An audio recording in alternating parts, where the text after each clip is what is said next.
Hello everyone and welcome to day 63 of our blogs on prayer.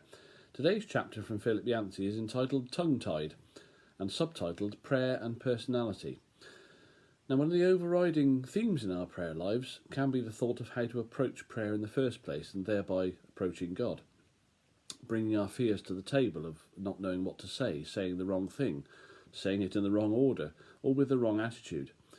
Are we being too demanding of God? Are our expectations of him unrealistic? Will he hear us and respond as we hope?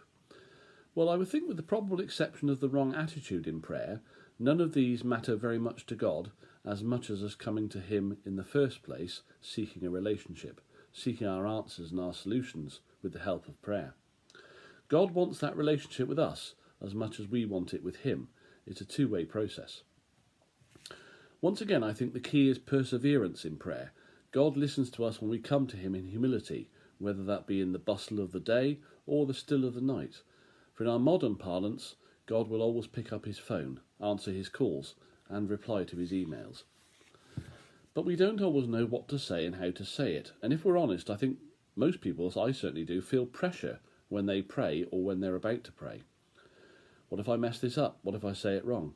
Even those who aren't new to prayer and are experienced in the process and praying recognise the sheer magnitude of words spoken in private prayer to God, who literally died to feel our presence again with him.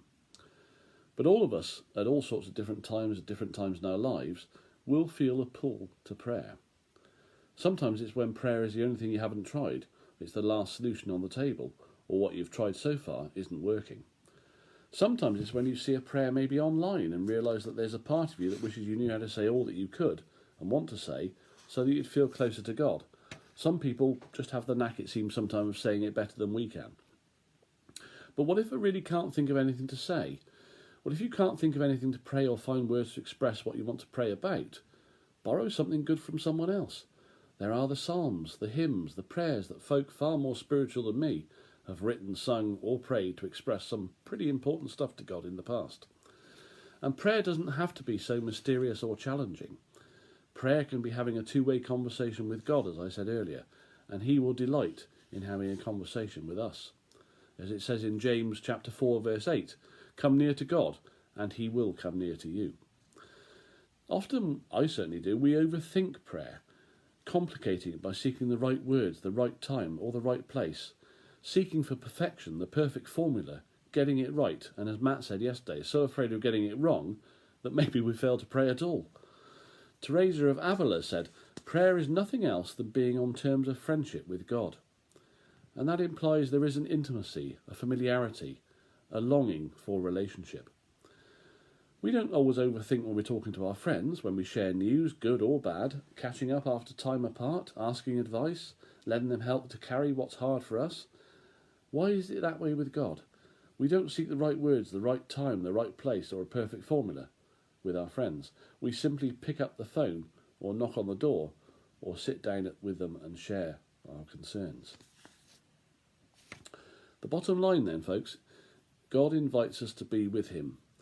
What matters is that we all find a way to develop some habits of your own that make prayer part of your day, whether that's in sound or in silence, in eloquence or when you're struggling. God is not seeking perfection, he is seeking a relationship, and relationships themselves are frequently imperfect, as we know. God wants to be in relationship with us, to be relational. He will listen, he will answer our prayers, as long as we come to him with humility. So try something new or go with what you know, but the bottom line is that today, practice prayer. God bless everyone, have a good week, bye for now.